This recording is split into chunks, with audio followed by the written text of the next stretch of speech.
Okay, your life. Um, okay, good morning and welcome to Narratives. So, we are going to discuss a very interesting topic today, and we have with us Srestha Chatterjee. She will be speaking on gender community walks. She curates these walks in Kolkata, so we are going to hear more about it from her. Before she starts, a very formal introduction. Srestha is an independent researcher. She is based in Kolkata and she has done her post graduation in sociology. She is interested in feminist geography and in interdisciplinary studying of the cities. She intends to navigate throughout Indian cities at a very macro scale to not only reimagine the built environment from a decolonial feminist lens, but also she wants to look at the possibility of constructing feminist cities in India. She conducts these walks, these gender community walks, and is currently self employed under an organization which she intends to establish, and she has named it Urban Revisioning. Thank you so much, Srestha. Um, so let's hear more about these gender community walks, what these are, and how you came about the whole idea. Over to you. Thank you so much. Thank you so much, Shanchali. Thank you for giving me this platform to share about something which I have been working since 2023. So that was like an abstract idea. Then in 2024, it started, and now Mhm. it's like continuing. So I'm going to share some stuff so that people can understand a little more about this. Um, Sure. just a moment. I hope it's Take your time. visible, right? Yes, it is. Spin it. Yeah. So I'll Yeah, just, yeah. there you So it's yeah. Okay, perfect. So this is, it's kind of the whole idea behind doing these walks is creating an aware community through exploratory walks, engaging fieldwork and creative paradigms. It's about bridging the gap between academics and what is the practical field, and also to some extent activism. So where is the liminality between those two spaces? We are trying to bring in that liminality through our walks. Right. So moving along, if I have to say where it started from the basic aspect of studying a paper on urban governance and policy while I was doing my master's. So there was this paper on, various different types of public policy related to urban planning and, urban structures and the built environment. So when I started reading that, this whole idea came in my mind that why are not women's voices explained more in these papers? So we are reading about the third world countries, then the informal spaces, the informal citizens and settlements, but we are not talking about from a particular lens that has been ingrained in my mind from quite some time because my bachelor's had this particular past subject called gender studies, so women's studies per se, and there I got this whole idea of what a gendered lens looks like. And that's when I started digging up more. And my professors, of course, helped. And I came across The Feminist City by Leslie Kern and Why Loiter by Shilpa Patil. So that was the turning point for me. And my master's thesis also had the idea of learning about the built environment from a gendered lens. So about public toilets, I did a research on our ward, ward number 91, the public toilet out there, the bus stand out there, how women navigate those spaces and what kind of changes they would want to see in those spaces, right? And that's where, so after my masters I started navigating the city all by myself, getting very much inspired by Lauren Elkin's Flanus. So I started thinking that, okay, fine, I'm a Flanus right now and I need to see Kolkata from a different lens. That's where my unlearning began. And when I did that unlearning, I realized that I have a set of privileges, which is because of why I'm being able to see different public spaces from a different lens altogether. But what if these privileges are snatched away from me? Then what would happen? How am I supposed to unlearn all these things? This is where sociology, of course, comes in, and the idea of Verstehen, which I'm going to talk about in a moment. But of course, walking as a criteria helped me a lot because walking allows you to be in that field It allows you to slow down and observe and recollect from how I feel, how I react to the environment, and what is the specific area, locality, street which I am into, knowing more about the place where I belong from. And there was this one opportunity that I got, which kind of compelled me to carry out a participatory workshop in Mumbai and Bangalore. And there I did this walk for the first time around the neighborhood where the office was located of these people. And this organization is called Going to School. I'm sorry for the background noise. Is it disturbing, really? Is it coming too much?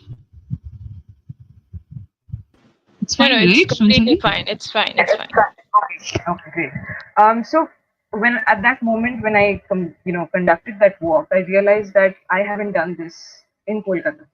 So it was an experiment, and with that experiment, I just gave a random call on Instagram and LinkedIn that people, we are conducting a gender community walk. You can come and join it. That's where the journey started. Now, the lens of sociology, how is it helping? Supplying Verstehen, first and foremost, thinking genuinely from the lens of someone else, we ensure that social justice is ensured to citizens alike. Basic human rights, but of course the aspect of right to the city, Henry Lefebvre, and then that is being taken completely from a different lens, from a gendered lens by Toby Fenster. That is how it starts coming in, that you understand the everyday biases faced by certain sections of the society in comparison to others.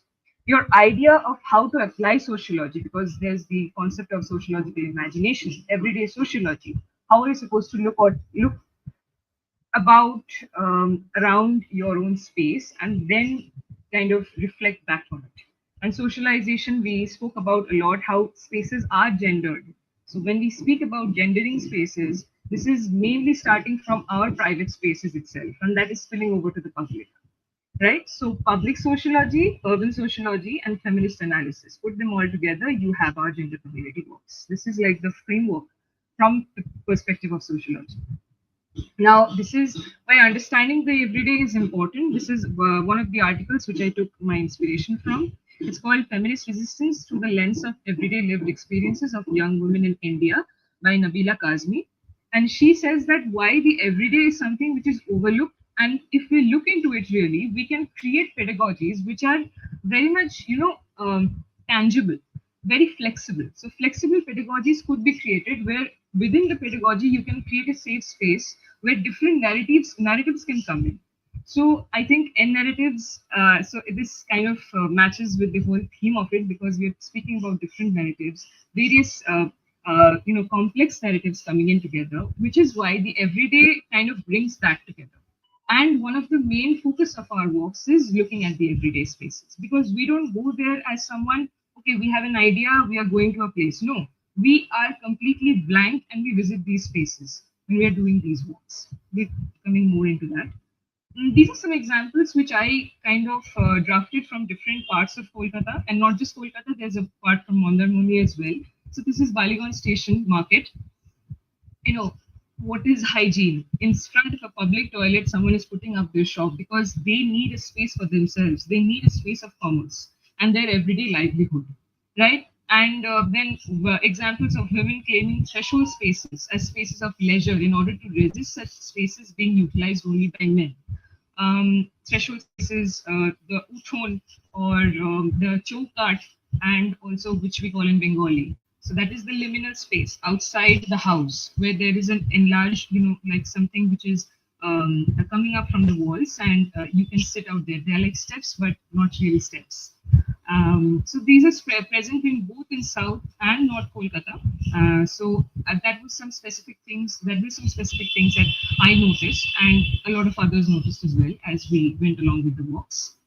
And this is a perfect example of the kind of construction which is sustainable and it's maintained by the local communities, the women, the fisher folk.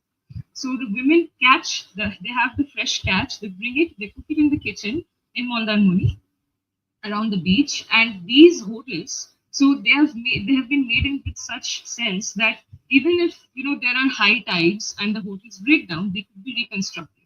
So not a lot of damage or loss could be faced by these women. So men cook in the kitchen, sometimes men help in catching the fish, but it's usually the women who do all the work. Right. Now, the most important factor is why walking. Why have I taken walks as one of the main integral factor?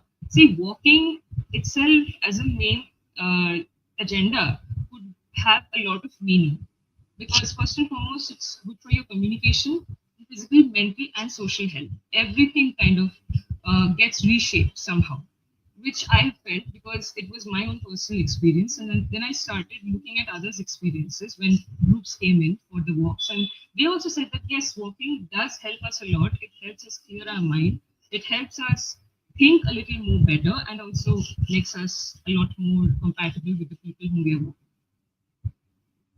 Then next is collective thinking, which is also about sharing the same intention. So a lot of times it has happened that when we have noticed something, a lot of people have noticed the same thing altogether, but they have different perspectives about it. But we are thinking in the same direction, and this has been helpful with the help of walking, and of course reflexivity. So you get a checkpoint. You know that you are being under check because when you say something about whether that's a privileged, perspective that you're keeping up front, there will be someone to cross it. So then you can get your privileged understanding a little bit more corrected. Maybe you start self introspecting a lot with the help of that. Right. Now, this is the main theoretical framework for our walks, which is the why of the walks. Right. So it started with the Gender Drive to the City, as I mentioned, by Toby Finster, conceived and lived spaces, Lefebvre. So walking as a breach to the urban order by Michel de Soto. So de Soto says that if you walk in a particular direction, let's say from A to B, you're walking, but you take a different route altogether, that is like a breach to that urban order, which is trying to make you all go in one particular direction. So the moment we start walking in different directions and we are starting to be in spaces which doesn't really want us there, that is we are creating a breach in the urban order, right? So that's the whole point. And politics of public versus private, imagining a feminist city. It's by Linda P. Uh, then again, feminist geography coming in, why loiter, the feminist city, men's intuition, women's embodiment. This comes in where I look at embodied experience and I use this as a tool for expressing what kind of embodied experience a woman, a man, a queer person might go through when they are exploring a particular space. That was helped by Fiona Veragri's work. This is men's intuition, women's embodiment. Lanus, as I already said, Project Sapne Wali, it's Women at Leisure by Surabhi Yadav. It's there on the internet. If you just please look at it, you would be able to understand how vast it is and how important and integral it is for the concept of loitering as well. Girls at Dhabas, it started in Pakistan, Lahore specifically, but now it has reached in India as well, different cities of India. The main thing which I keep on repeating for all of my works is accessibility, affordability, and approachability. These three A's of looking at infrastructures, which would cater to all sections of the society. And how is it really catering? That is the main part of an observation that happens through photo stories. The safety, comfort, and anonymity, here the matter of ethics comes in for our own research. So when we are looking at like, okay, this space is safe, why is it safe?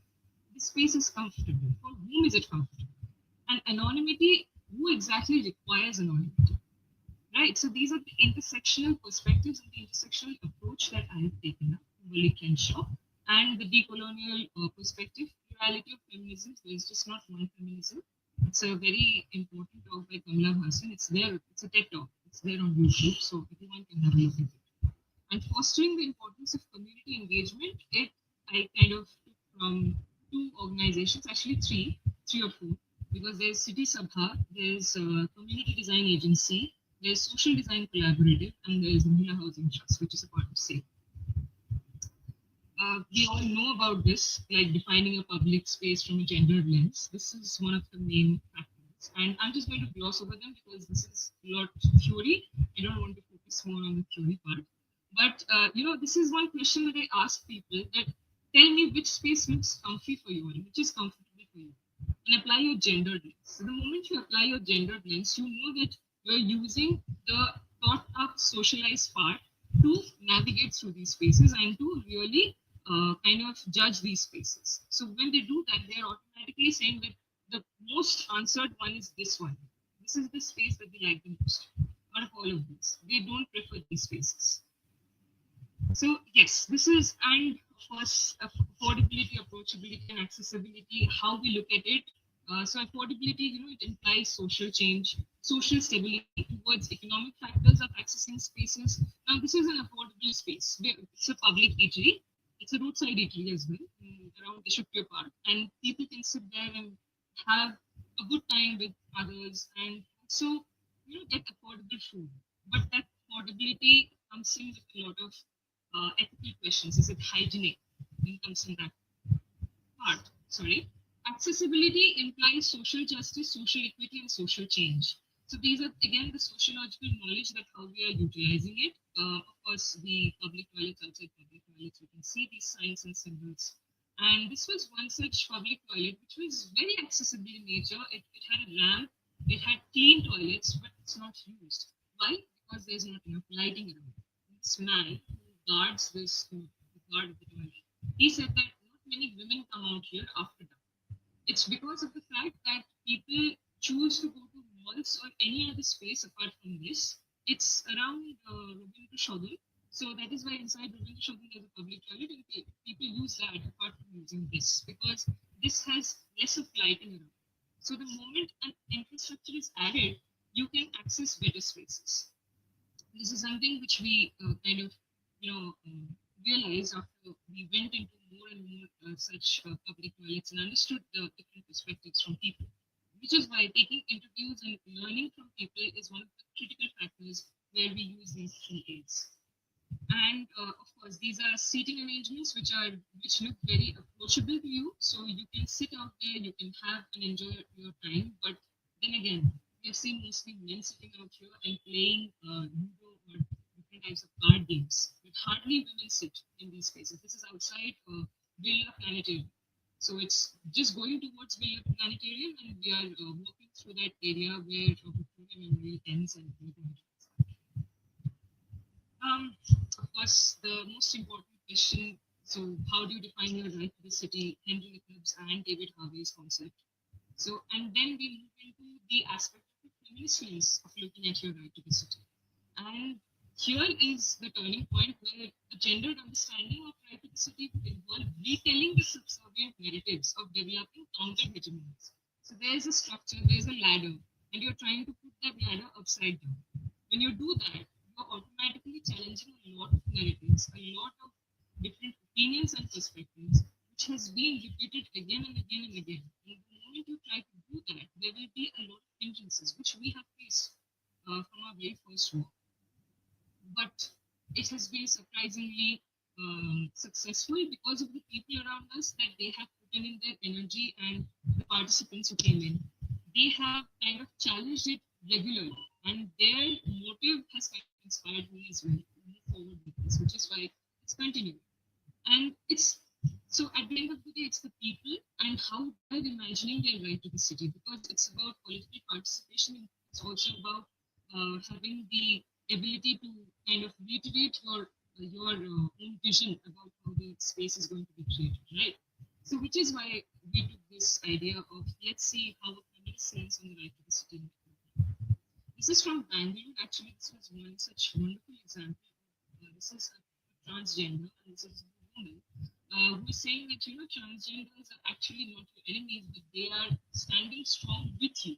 So having such a mural in the middle of the city, it's in MG Nagar, I think, near MG Nagar, it was really something which made me understand that okay, fine, your right to the city could look like this, and it has different interpretations of it. So it could be a mural, it could be some symbolism, it could be a normal parchment paper stick on the wall of any public building, which you can see and understand. Or it could be just, this is of Puri, this is around Puri, and we saw that women who sell garlands there, the public art which is on the wall, behind the wall where they sit, it's about them. So it's about representation and how you are looking at the kind of representation that we need. Or let's say queer individuals, the ones who are always the silenced, the selectively silenced. Right. And why a decolonial feminist approach? It's because involving the subaltern who is usually not heard expose the intersectional injustices stigmas and devices, the kind of injustices which we usually don't get to see with our naked eyes. We need to have an understanding of intersectionality. Otherwise, we can't really put them to words and make people understand, okay, this is a kind of injustice which is happening with you, which might look very normal to people. Not having basic access to water, not having proper, coverage of areas so that your privacy is kind of getting spilled to the public spaces. In slums, we can see in informal settlements a lot of it, which is called Utkaran in Bengali because they are renaming slums right now. But then again, renaming is just one phase. I'm sorry, I'm coming a little too vast with this, but this is the connecting points about how we are trying to bring the decolonial lens and understanding what our approach to really bring about that revolution might be. Right. So, I got inspired from this theory of auto construction, which was seen in Chennai, MG Nagar in Chennai, and they kind of sought out means of getting creches built around construction sites so that women and men they didn't have to go far away and keep their kids away from themselves because these people also have the right to have their kids around themselves so that they can care and bringing that aspect of care through auto construction that auto constructed creche gets demolished by the state. So now they force the state somehow to get their this thing fresh reconstructed around their workspace, the construction area. And this was solely led by women, which is why it's a perfect example to show how a decolonial feminist approach could be helpful in creating these counter narratives, these counter spaces. And this is the importance of community in forming feminist discourses, whether it's about solidarity, it's about unlearning, it's about participatory approach, keeping a participatory approach, raising questions, and raising movements along with it. So this is the whole idea which we want to do. We plan to ungender cities. And ungendering basically involves a fluid interpretation of spaces where the public and the private binaries are challenged, are restretched, and new horizons of mental and physical manifestation of spaces are developed. So we purposefully stood in areas, this is around the metro station, which is near Indian Museum, and we stood there and people didn't really expect us to stand there and have a conversation about who was touching us and who was really purposefully following us. And every one out there, whether it's a man or a woman or a child, they stopped and they tried to listen to us. And there were gazes, there were purposeful gazes, and there were suspicious gazes as well. And this is what we try to understand while standing this was one such space. It's a little shop, as you can understand. And one of our participants, Mamshidi, she said that why don't we stand in the queue amongst men and see how people respond to us when we try to do environment? What would happen? These are certain questions and these are certain activities. There are also certain activities which I'm going to talk about later on. And crouching down to the level of shopkeepers, knowing what they feel like, understanding their lived experiences. Why are they not using certain public infrastructures which are already available? This is how we plan to begin the whole process. These are the themes which we have used for our walks.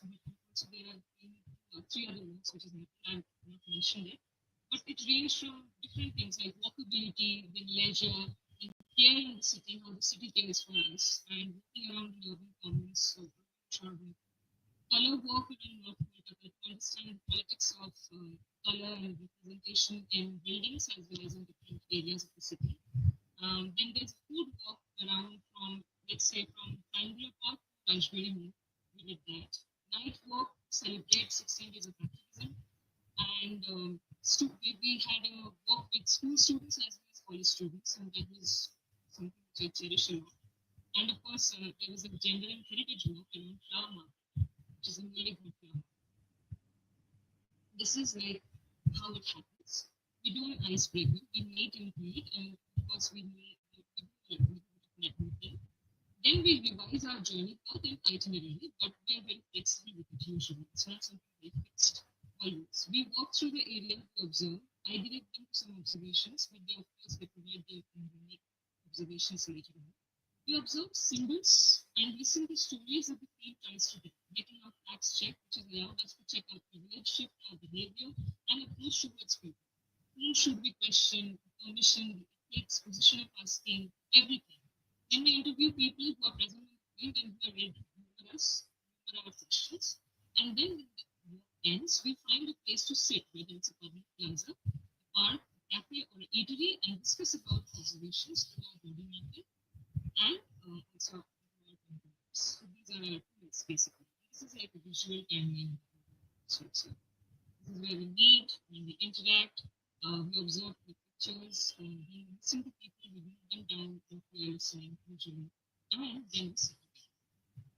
So these are our tools, the tools that we use. First and foremost is photo story, photo narrative, photo voices. They're taken by, concept was born by man, 1997, and it's from their right of inspiration. I got it from Leon Kijano, his work, comparative analysis between Bolivia and a city in France. So that was something which was very engrossing for me, and I realized that photo voice this could be a means of giving voice to your understanding of what is happening in that particular picture, which is why we call this photo stories. And it's used for defining your subjective lens, where you are reflecting around what's happening around yourself and what you observe. Then comes in body mapping. It was used as a tool for capturing the visceral experiences of city spaces to narrate stories of comfort, discomfort, safety, vulnerability, anxiety, or peace. In interviews range from in-depth or just casual interviews, which are not structured at all. Counter mapping inspired from the idea of Nancy Fraser, the idea of counterpublics, depicting the reimagination and citizen intervention in constructing communities of urban spaces or places. Why we use photography as a tool? Because it allows you to somehow place yourself in the field and also make others uncomfortable around you. So a lot of instances have happened where I have tried taking picture of a normal of people which looks like a normal house, but it's a property which is a hazardous property, so it's going to break down anytime, which we call in Bengali Bipajjana. So that happened, and people started questioning why I am standing in the middle of the road and taking pictures of these things. And it has allowed me to be present in places where usually you would be able to place yourself. But the camera, the lens has allowed me to navigate through spaces which have been quite precarious and where I was not able to. So that helped me. That helped me as a tool. Yeah.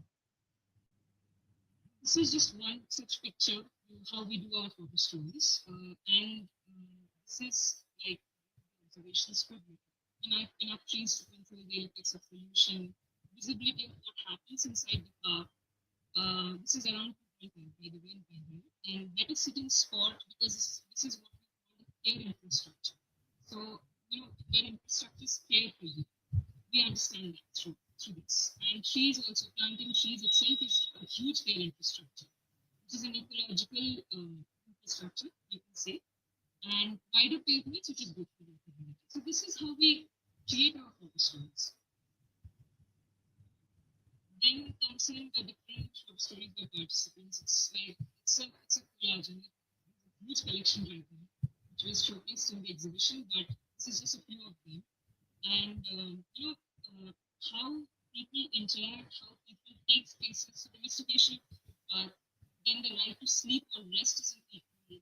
And of course, gentrification, victimization, entanglements, the entangled organism, all these things were showcased by the participants, by students, by practitioners, by researchers, all of them kind of step in and prove that photos are spaces around us are very political in nature. And this was a cultural work which basically focused on using your sociological imagination for understanding culture lies around you. And culture is not only about heritage, but it's about a lot of other things, which the Calcutta University students can. So they said about existing in the anthropocentric urban spaces where animals and people coexist in blue barracks. This is in blue barracks, and different players with same hunger. Um, and there are different elements like paint shop, fruit shop, so the economic zone around this particular area, Bibi Ganguly Street. And this is around Tirdi Bagar and kind of urban development out there. So someone is portrayed the development efforts and show the irony where development is. So yeah, that's the whole point. And now we come to the next one, body mapping. So embodiment and intrusions. Intrusions is a concept I took from Victor Hugo's work. And it begins with the specification of certain gender roles and identities for men and women purposeful experiences or utilization of public space. The moment you know that you don't belong in a particular space, you start getting those intrusions. And it's like a training that your mind already has that even if someone is not really dangerous for you, but you start feeling like, okay, this person is possibly dangerous. You start having anxiety. You start having the anxiety, you start claiming a lot less space, you start squeezing in somehow. This is also related to transporting, which I can show out here. And this is how I felt in our everyday life. We do feel these things. So sudden grouping, we are not really realizing what is happening with us. We freeze, and this freezing happens because of the intrusions. The moment you understand that your embodiment is compromised, so you get alienated from your embodied feelings at that moment. This is why we do the body mapping, and these are the different aspects which we use. So auditory aspect, we hear, smells, air calls, then touching, grouping in crowds, adjusting your clothes, what air am I breathing. So this also helps in understanding how the infrastructures are radiating heat, where we are feeling heat more, where are we feeling this heat. So heat doesn't always come from the sun, it's also reflected from the infrastructures around which we are placed. Srishta, So your audio is breaking. Okay. Is it now better? Yeah, Better better. now? Yeah, yeah, Okay, better. okay. So I'll just keep it like this. Yeah. So, the kind of impact what from different infrastructures about the heat that it radiates and how it impacts our bodies. Where does it impact? Where we have to be wary about speaking something, where to speak, what to speak. All these things we take into consideration. Can I run through the space? If I shout, will people come up? And these are some examples of the body map which people did. This is done by Oishi Moitro. This is one of the best, so I always represent this. This was our best work, which we did in our fourth walk, which happened. It was about temporality, and she kind of visualized it through vision, smell, auditory aspects, excessive discomfort, stiffness in different body parts due to different reasons. And this was during our food walk. So it's a body mapping, like all of them did body mapping in one particular body. Now the last tool which we use, it's called counter mapping, because cartographies, when you create cartographies, is it possible to include all the social biases, prejudices and stereotypes attached to those places? Or you can call them youth friendly, friendly for queer people, has less pollution, friendly for all body types. So there's this app called My Safety Pin app. If you are aware of it, please do check this out, because it allows you to do auditing of different public spaces with the help of a gendered lens. So safety, they have prioritized safety, but there are other aspects as well which we try to look at now and through our counter mapping. So these are counter maps presented by participants. This is inside the Ravindra Shorobor. It's done by Sheila Sengupta, and he kind of revisualized it into having a space for transgenders. So there's a particular toilet space for transgenders, and every single one of them has kids attached to it, and of course diaper changing places, because this kind of challenges the whole aspect that men also can take care of kids, and men's toilet also requires these spaces, because they also have the equal responsibility of care. It's just not for the women. Then Monami Chatterjee did a revisioning of this Lion Safari Park, which is also a part of Ravindra Sharbat. And she brought in elements like solar panels, usage of solar panels. Come here if you need some quiet, rainwater harvesting, planting a sapling. So these are certain activities which they use their imagination to kind of rebuild these structures. Then Upamanu did this reimagining of a public toilet for men. So we always see open urinals for men, right? And for women, it's like closed spaces. So why not men having the privilege of having privacy? Because don't they deserve privacy? So this was his reimagination. And Raka, she did a reimagination of a public bus stand. It was in Vidhan Sharoni Road. And she brought in a breastfeeding booth beside the bus stand. So all these elements kind of did some sort of a planning, a replanning of that particular area where you are focusing on building the three A's: the accessibility, affordability, and approachability. And this is purely out of imagination that people did. So they reimagined Kolkata itself. And it was something which everyone indulged in and enjoyed themselves because here we got to see a lot of such aspects which we usually don't get to see in Kolkata. And people have such vivid imagination. It's just not about kids, but also it's about adults and how we can still use our imagination. So art could be a great point of bringing in changes in not only infrastructures but also in the way the city could look a little bit more fresh from a feminist lens. So this was something which they did, like roadside people, they should have like safety shelters. Then the public spaces, which includes religious spaces as well, like mosques or temples or churches, they can become safe spaces. So when someone has faced any sort of domestic abuse, they can run into these spaces and they can stay there overnight. So, situations could be created like that. So this was a kind of an imagination by them. Then there are spaces about particular cycling routes. It's just not in Newtown, but also in different main hubs of Kolkata city. So this is how they reimagined it, and there was this one space about petting unicorns. So that was a very uh, weird but very special kind of a thing people can imagine about different imaginations of leisure. And this is by teenagers. They have given different opinions, and I just asked them that what do you like about your neighborhood and what do you dislike about your neighborhood. Most of the people said that they dislike the noise, the pollution, the way the place is maintained, the traffic in their area, then the kind of hygiene maintenance. So cleanliness, it's not there enough, and these are some recommendations which they give, which looks much better than any other living recommendations. So more garages, better footpaths. This is they did an analysis of the area around Bhubaneswar. More dustbins, more cleanliness, maintaining hygiene in street restaurants, removing open wires, preserving trees, security guards near parks, boundaries created around water bodies. So they are more, their tendency is more towards preserving areas and caring for them. So they have an added value of care, which is why the whole point of involving teens in municipal activities, making them volunteers. So this counts. And these are some basic observations that stayed with throughout all the weeks. And we kind of took in everything. I just kind of narrowed down all of them.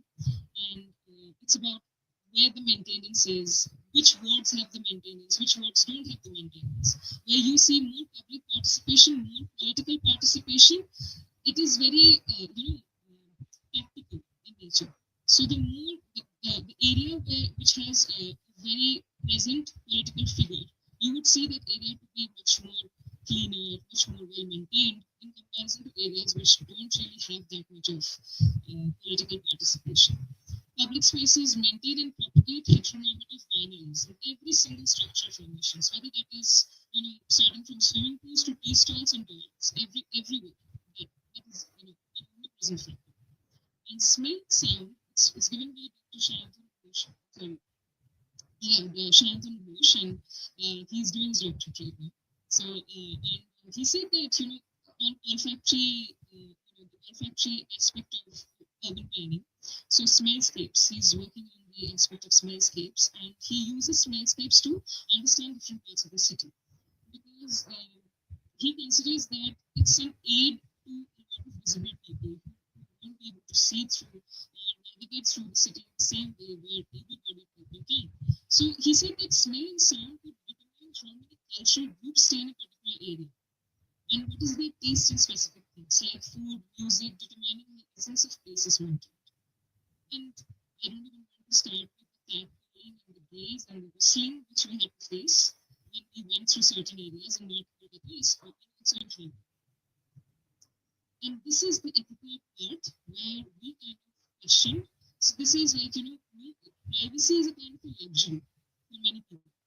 And this is where I am standing and asking questions to the women. So the women who are in the market space, they would want to answer what I want to hear. And the moment you crouch down to their level, then they would feel like, okay, this person is really coming to my level and trying to listen to me. So these are certain elements, how do we talk to people? What do we approach them? When do we click their pictures? And when not to? What is the idea of bad and good smell? Because everything is political. Right, so the idea of civil and uncivil, not a spot, uncivil city, that kind of helped me. And Sally Sapna, who's the founder of City Sydney, she has started this series of asking ethical questions of our research, which we don't really, which doesn't make it to our draft. And she has these questions. She kind of has a discussion regarding that. Okay, what is the ethical element that you saw in the film, but you couldn't really write about it on paper? And that's what struck me. After that, I started having reflection on gender community works as well. So I'm very thankful for this. And yeah, this is where it ends, and this is like the total summary of what we exactly want through our works. Accessibility, affordability, transparency in design, decentralization, and approachable for all. And this is just what, how a feminist city would look like. And the research that has been done, maybe starting from, let's say, 2022 to 2025, is still running. There's certain things which I've formulated in communities, increasing decentralization of power, ensuring that knowledge of people say tactics of inclusive education. Srestha, you're breaking again. The Okay. audio. All right. Is it fine now? Like, am I totally fine? Now it's fine again. Yeah. Okay. Great. So this is like the last slide, and it's over. These are the references. So yeah. Anyway, I'll stop sharing. How do I stop share? Stop screen. Yeah. Let's just keep that slide that talks about how to build a feminist city because I Okay. think Okay. it's Okay. Yeah. Yeah. Yeah. yeah. Yeah. Just a second. Now share once again. Hmm. Right. Shall I do full screen? Yeah, Okay. Okay. looks better. Yeah. Yeah. Okay. Okay, great. So that was such an amazing presentation, and you were so thorough. I mean, the post-its and how even the children observed and their interviews and what they think about what should be changed in the city. I think there was one that wrote. There is the things that they dislike. There is discrimination between genders. Mm. Uh, Yes. so it's interesting that they already uh, have started observing that. Mm. I mean, you've been so thorough and you've explained almost each and every point that you're making. I just have a couple of questions. Yeah. Sure. Please. Like, also, thank you for letting us know about uh, the researcher who's working on smellscapes in the city Mm-hmm. because it's a very interesting idea Yeah. because this is Yes. something that we navigate through when we are in the city because Mm. like areas around the mall, the high profile cafes and stuff, Yes. it smells Yes. different. And Mm. then suppose areas around Shelda, I frequent Shelda every day. That's a different kind of Mhm. smellscape, and Yes. Yes. it's also it shows how the profiling is done as well, and how different areas are treated differently in terms of Absolutely. piling up the garbage or cleaning the Yes. garbage. Mm. It's very stark. That discrimination is very stark, and it's pathetic and it's sick and it's so blatant. I don't even So start about that. Yeah. Yeah. so I was wondering, like, so Do men participate in equal numbers? Uh, Not in equal yeah. numbers, not in equal numbers, because it was in the first walk that we had like 4 to 5 men, I think, maybe, yeah, Oh, okay. like four to five of them. But apart from that, from for the rest of the walks that followed, there were like two, one, maybe sometimes three, if we were lucky enough. But it's usually queer people and women. That's all, and Mm. sometimes teenagers. Sometimes So they the come up. age group is teenagers, and Yes, do you you know, have like senior in citizens participating, or? Yes, yes, yes. Oh, Senior that's citizens do. interesting. They have started participating. So the people who come in, my friends, so sometimes they also participate. And I have said specifically that you can bring your parents. And not all parents have the privilege of walking at this age right now. I won't expect them to walk that level, which we do. But some are enthusiastic enough. And I forgot to mention that my mother has been a constant from the first walk Oh, till wow. the walks that have been carrying on. And she has been repeatedly supporting me being a backbone constantly because she handles the logistics of all the Ah, walks. interesting. And Good for you. yeah, yes, I'm the lucky person out here. And because of her presence, a lot of people who come in new, they warm up very easily because they Mhm. see someone who is of that age participating enthusiastically. So they also It's think, okay, almost fine, a we kind yeah. of a stamp of validation. Like, if you Yes, have the support of your yes, parent, I think that should yes. not be the case, but that's No, no, how no. things happen Yeah, here in absolutely. most cases. Yeah. Yes. Um, So that's the whole point. But yeah, I mean that has helped the research in a different way altogether, which has made people warm up too easily, which is why they have opened up as well. So it maybe hardly takes like 2 to 3 walks and then they start opening about issues which is very close to them. And that's why a lot of people have said that it's a safe space. That has uh, been one of my bigger wins, like, this being a safe space Absolutely. for a lot of people. So yeah. I mean, it's an achievement actually, because the fact that they Okay. consider this to be a safe space. And do these parties? I mean, do you have recurring participants? Like, do they Yes, come for? yes, Like, okay. yes. Hmm. Hmm. That's There interesting. are. And Yeah. the other thing is, there was this one question that you had kept in one Hmm. of the slides. Yeah. Um, when do you know you belong to the city? This was the Mm-hmm. question. So, Yeah, what yeah, kind yeah. of answers do you get to that question? And how does it vary? I know these are, I mean, Hmm. it's not easy for you to answer all of it, but just a idea how Yeah, the just yeah. men, Mm-hmm. the queer community, uh, Mm-hmm. the heterosexual women uh, Yes. react to a question like that, Hmm. because it varies, right? Even when it Absolutely. comes to the idea of safe Hmm. space, which places Hmm. are safe. Um, Absolutely. so yeah. So, yeah, I mean, it has had a little bit of differences around class as well. So, Mm, I have taken that perspective too, along with the sexuality part. yeah. So, when you are coming from a particular class, because I'd still consider that I am privileged, and even though I'm trying to strip off those privileges the moment I'm trying to enter the field, but it's not possible because you have it entangled with your identity.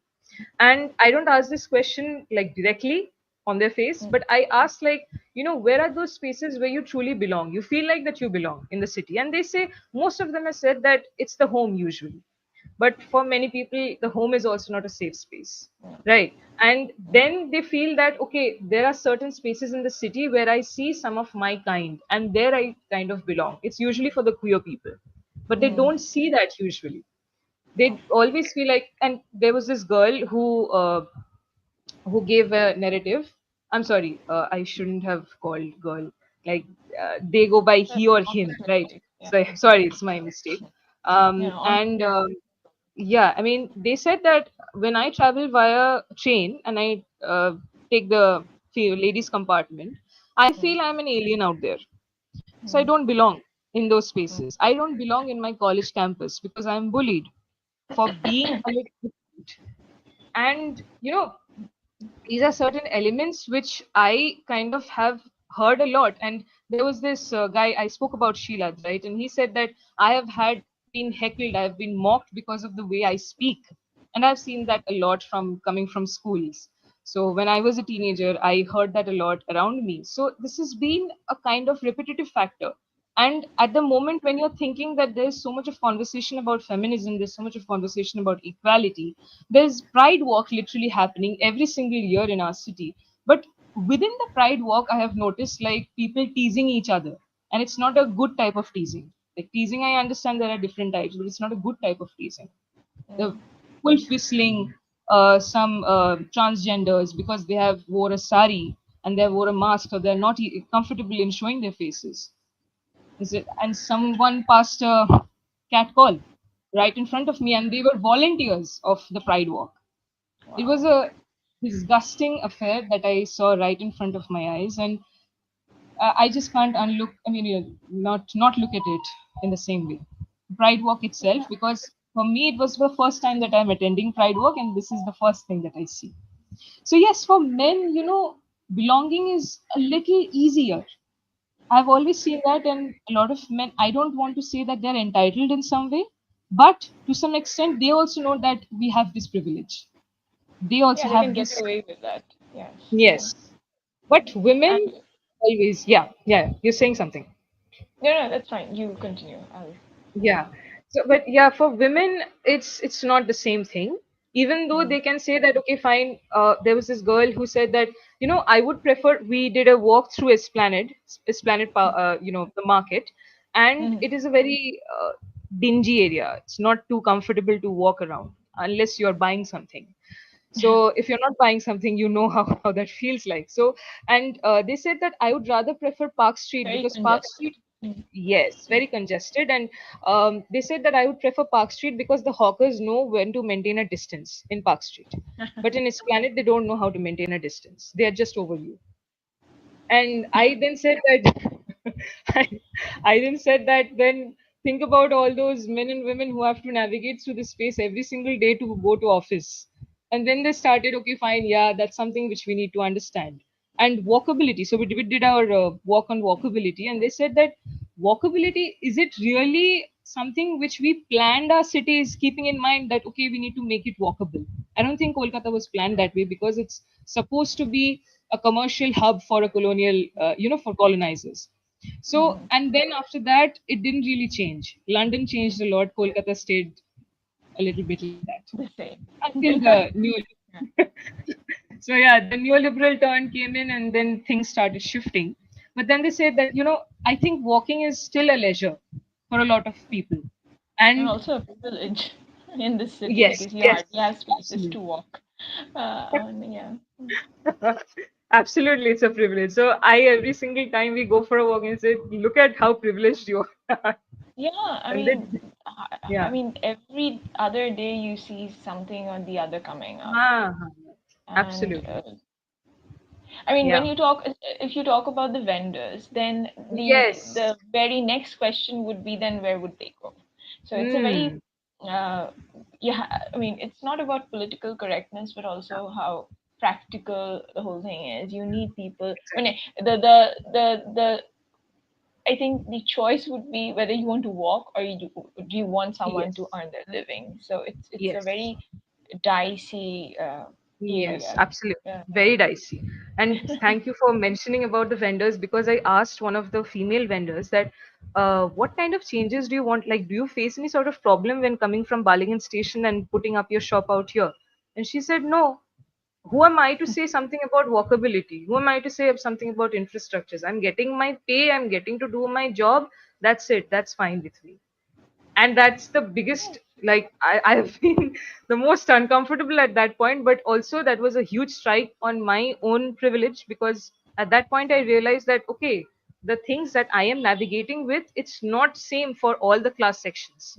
So we need to understand for whom which question matters. That's when I Mm-hmm. realized, which is why the ethics question comes in at that point. Yeah, So absolutely. yeah. I Mm. mean, this would have been my next question, but you've already answered that. Like, what kind of, what is the general profile of the participants? But the one that you just mentioned, the woman, I think Yeah. she's not part of the walk. She was the one who was being observed, right? According Yeah, to you. she's the one who's, yeah, Um, absolutely. yes, and I think it talks about, I mean, how e- different people look at priorities Hmm. and Hmm. all to sort of consider all these factors. Um, it's actually a complicated and a very nuanced job. It's not this Yes. or that, Yes. Hmm. um, and you have made that very clear through your slides and through your presentation as well. I because I'm all for public transport and that is my area of research. I was wondering, Yes. um, does public transport feature during your walks? I mean, do they travel on tram? Though I, but what about the Mhm. buses, other Mhm. Yeah. means? So that's something which I navigated personally, but it was not a part of our walks. It was part of my own reckoning of the city. But for them, I am still yet to do that walk because I had a plan of doing a walk which was specifically on public transport. And I think you can curate that wonderfully. So I'd love to have you out there and you taking charge of it and, like kind of making us understand. But yes, it's one of the most important things. And when we did this work on temporality, I asked people that which mode of transport would you choose to go back home, because it was quite late. I mean, Mm, not that late, but it's 8:30ish that they returned back home. And some people, like some women, were going alone back home. And so then I asked that, okay, fine, this is one question in the questionnaire that you have to solve, that which mode of transport would you choose? And most of them, they said that if I had to choose a private transport, I would go for Ola if I don't get a public transport. But my main priority would be getting a public transport, because even if mm, people are looking at you, you're still safe to some extent. to some But extent, in yeah. a privatized public transport, you're not. You're really not. Even though you can share your location and everything, but still you're not. So yeah, Yeah, that it's was the established that it's one of the uh, unsafe transports mode of yes. transports here because Hmm. track and also you know Yeah. the point that you make how or your friend who made the Hmm. distinction between Park Street and Esplanade and Yes. how Yes. congested it is. Hmm. That is something that I mean for us who I don't know about you how often you frequent the public Yeah. the local trains or stations, Yeah. railway Yeah. stations. Hmm. Groping, Yes. manspreading, these are everyday occurrences, and even us who are experiencing it have kind of gotten habituated, so we don't even Hmm. talk about it anymore. Exactly. Um, so, Yeah. and the same thing happens in any congested area. Esplanade, the fact that you mentioned Hmm. Esplanade, yes, it has gotten congested over the past few couple of years, and you Absolutely. can actually feel someone brushing their hand against your body, and the anonymity of this whole thing kind of Yes. makes it more scary because you cannot do anything about Absolutely. it. You're helpless. Yes. Um, so yes, and how different areas in the city are like Park Street, Esplanade. They're like just beside each other in their Ekanokane. But one place so still maintains a certain, do I say Yes. decorum or Kindly. a kind of there is vacant spaces. There are spaces where you can walk properly, but not as funded. So this is also something. I mean, does it depend on the kind of shops there are in Park Street and in Esplanade, the difference, and the people, the kind of people, or the profile of these Yes. people? Who are these Yes. people frequenting these spaces? But why should there be a discrimination in the first place? That is one. Exactly. And how do we even? I mean, it's hard for us to change, but when we talk about it, the questions that we raise, I think if policymakers did actually Hmm. consider this for real, things Yeah. could change. Economic, nothing Yes. happens really, but No. No. even in the public transport area, Yes. pretty Yes. much the same. And when we talk about women-only spaces, Shita, in Mm. the public transport you hook or in the city, Mm-hmm. there is always going to be two groups of people, and I'm also talking about women who would say, then why are you talking about equality? Why do we need Exactly. women-only spaces? And these are so basic. I mean, it starts like way, way, way before, and it's getting tiring for Yeah, us to it is. just explain why we need these. These are not exclusive spaces, but these are Mm. safe spaces. And Yes. um, the other question, I think there's one topic that you talked about, Yeah. you know, safety. Yes. Who, I mean, uh, which places are safe for Yeah. these participants? This is Hmm. also, and of course, this would vary from person Yeah, to of person, course. Yeah. gender to Mm. gender. So, but what Absolutely. is the general answer? I mean, is it closed Yeah. spaces or? Safety, I think, for a lot of people, they would say that having people around makes them feel safe. That, typical of Eyes on the Street, the concept of Eyes on the Street by Jane Hmm, Jacobs. And if you hmm, have that, the moment you have that, you start feeling, okay, fine, someone is seeing me, someone is looking at me. At that moment, it becomes really dicey that, okay, I don't want eyes on my body, but I want eyes on me, some way or the hmm. other. I don't want people to judge me, but I also want people to look at me because that would make me feel safe. So So not the I have gaze, asked. but just the looking. Yeah. Yes, exactly. Exactly. Can't be gaze, can't be the way that they kind of have their attention on Scrutinize your your. body. Mm, Yes, exactly. mm, So that was something which is again a very dicey and to some extent a very complex kind of a demand that we have, but then again we can't really do without it. This is a priority for a lot of women, and they don't want to go to spaces which don't have lighting, which don't have enough people on the streets, and which have high walls. So higher mm. walls, and the bigger the chances are that if you shout, no one's going to hear you, no one's going to come That's for right. you. So yeah, this has been the main kind of feedback given by participants, and they said that, okay, I feel safe because there are vendors out here. I feel safe because there is enough lighting out here. I feel safe because there are institutions, maybe offices, which are open to till late, and you would Mm, feel like, okay, fine, I can just run here. I can just go here. mm. And also, it's so disheartening to know that trans community is still not Yes, safe yes. everywhere. And you Mhm. talk about Pride Walk. I've been to a couple of Pride Walks in Kolkata, Mhm. Mhm. and there is that hierarchy. Even, I mean, you know, Very much. the queer community from the suburbs or the rural. I Yes. don't see people having the queer community in the Mhm. rural areas do not even have access to these Absolutely. very flaunted pride walks. I use this word flaunted very Hmm. consciously because Yeah. I mean you hardly find, maybe because of the social media and all these influencers, maybe a very Yeah. minuscule uh, Mhm. percentage, but Mm. those who are actually struggling, they do not really Mhm. have access to these No. pride walks in any of Yeah. the city. So, like you said, someone who's wearing a sari is being bullied or teased. This is, I mean, hierarchies even in a marginalized community, it's very Yes. much there, which is why we talk about these Absolutely. intersections and how the conflicts are Absolutely. happening. You say that too here, like Mhm. so the different factors that we need to consider, and that there is going to be conflict and Absolutely. how to address Yes. that.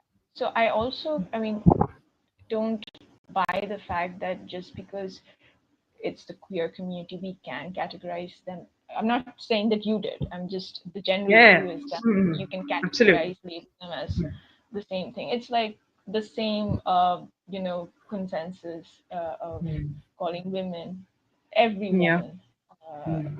same because they are women. So, and Yeah. of course you talk about the pride walks. Thank you for bringing that up because it's a very real problem. the Hmm. bullying. And I'm so sorry that your friends had to get bullied, uh, because you know they don't. I mean, Yeah. adhere to the norm, and it's Yeah. like I said, it's disheartening that we're still talking about it in 2025. Hmm. And Absolutely. Yeah. so yes, safe space would always differ for.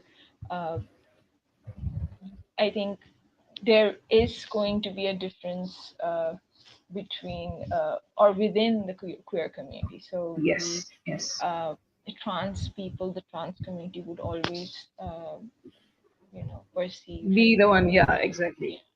the safe The one space who's different. pestered. Yeah. Yeah. The one who is always pestered to some extent, And I because think couple of months back, I think in the Jodhpur area, a trans man was Hmm. killed. Yes. Uh, Yes. it Yes. was all over the news, but not so Mhm. much. Nobody Yeah. really No. talked about it And too they were much. part of Porsche, I think. They were part of Porsche. So they Yeah, the went from traffic Porsche. is, Mm-hmm. mhm. So yes, So, it's very disheartening.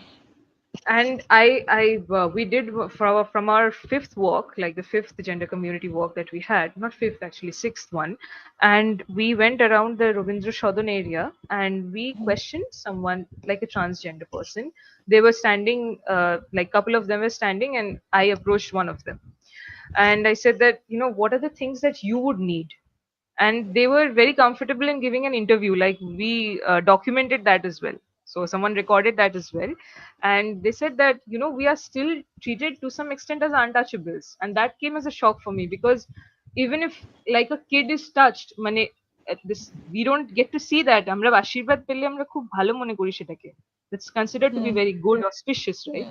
Hmm. Hmm. And Hmm. there was this kid who was blessed by the trans person, and the mother became so angry that she smacked her hand away. She said, "Don't touch my kid." So Hmm. that was something which they still, they are anyway marginalized. But above that, whatever they have made their identity to be, you allow them that much space, but you're not even allowing that. And that Hmm. kind of breaks their heart more. So they said that, before giving us any amenities, the most important part is accepting who we are. They Hmm. still don't do that. Accepting Yeah, and them. Yeah. hmm. Yeah, Yeah, and please. the shocking part is we are no more surprised. We're not even surprised because I think this sense of ignorance or Mm. the fact that I don't want to uh, consider this particular Yeah. community of uh, uh, you know deserving of Yes. rights, fundamental Yes. rights. It's actually escalating each and every day in our country, everywhere, and I should not be saying this, but I will. Uh, a professor of mine had a Yeah. couple of months back written about they were very transphobic basically, and there was Mm-hmm. this the law that passed in Scotland Yes. regarding the trans community, and they were like, Mm-hmm. it's fine, they're not going to get affected. Just that some syllabus in the universities might get scrapped. So this was their idea of the trans community, and it's fine that the trans community and trans women are not considered women. Uh, and they were very vocal about it, and they didn't find anything wrong in that statement. So you can call out people like them, but I mean, it's so ingrained, and I think not everything is commonsensical. There needs to No. be read. You need to read books. There are reasons Yeah. why people have written books on this. So, and there's a reason theory is not just theory. You need to apply that.